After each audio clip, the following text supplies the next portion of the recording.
Bien-aimé, écoute, les offrandes à Dieu sont un acte de reconnaissance envers Dieu. Bien-aimé, les enfants d'Israël, chaque fois qu'ils étaient dans le temple, ils donnaient les offrandes à Dieu en guise de reconnaissance envers Dieu compte tenu des pays que Dieu leur avait donnés. Ce sont les pays des Canaan.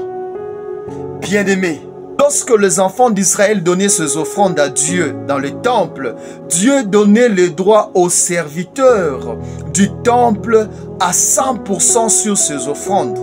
Bien-aimés, toutes les offrandes que nous donnons à Dieu, c'est un signe de reconnaissance envers Dieu, compte tenu de tout ce que le Seigneur a fait dans notre vie.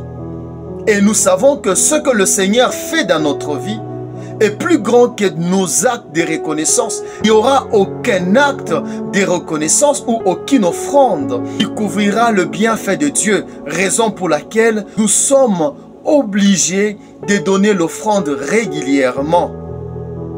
Bien-aimés, toutes les offrandes que nous donnons, ce sont les offrandes à Dieu en guise de la reconnaissance de bienfaits de Dieu dans notre vie.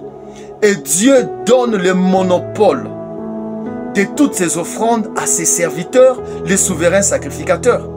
Donc, toi, homme, qui s'est plaint lorsque tu déposes les offrandes colossales à l'église, en guise de reconnaissance de ce que Dieu t'a donné, ensuite, après avoir donné ces offrandes, tu n'as plus le droit sur ces offrandes. Tu ne peux plus dire comment est-ce que ces offrandes ont été utilisées. Non, tu n'as plus le droit. Quand tu donnes ces offrandes, tu donnes à Dieu. Dieu donne ensuite à ses serviteurs. Mais quand tu donnes ces offrandes dans le panier, tu donnes à Dieu. Et Dieu donne ensuite à ses serviteurs. Tu n'as plus le droit de suivre comment ces offrandes sont gérées. Si tu avais déposé 100 000 $ dans le panier que tu as déposé comme offrande, après, tu n'as plus le droit de demander où sont partis les 100 000 $, comment ils ont utilisé ça. Ils devaient donner aussi une partie aux sans-abri, ils devaient donner une partie à ceux-là qui souffrent, aux mamans qui n'ont plus de mari, qui sont veuves. Non, ça ce n'est pas toi. Toi, tu as donné l'offrande à Dieu, et quand tu donnes l'offrande, Dieu donne toute cette offrande à ses serviteurs. La Bible dit ceci: le tribut des Lévites n'avait pas de part en Israël, et leur héritage c'était Dieu. C'est pourquoi les sacrificateurs, toutes les offrandes qu'on a menées à l'église appartenaient aux sacrificateurs. Dieu donnait aux sacrificateurs.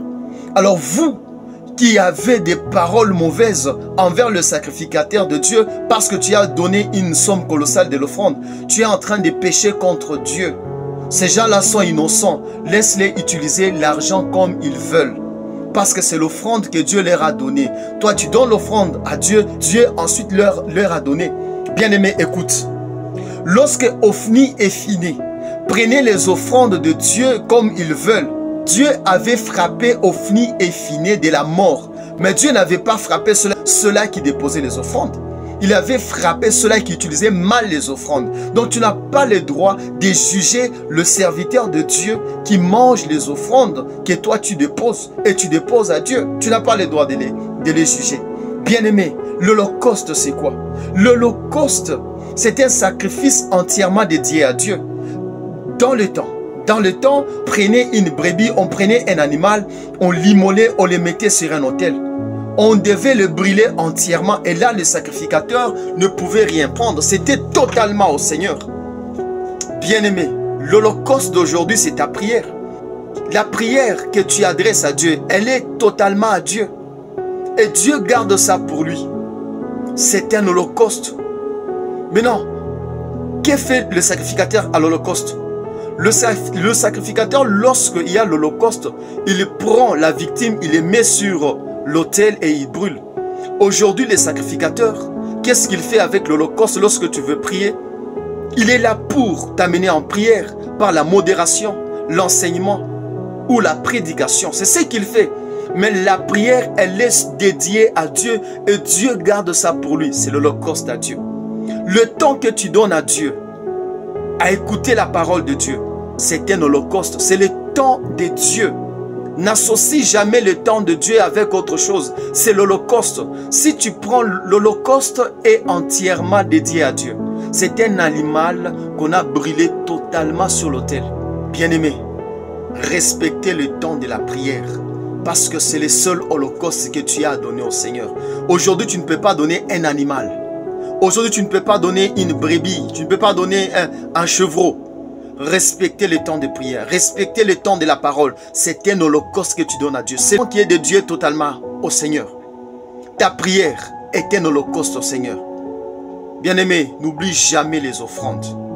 N'oublie jamais les offrandes. Ne poursuis jamais ce qui s'est fait après les offrandes. Que Dieu te bénisse abondamment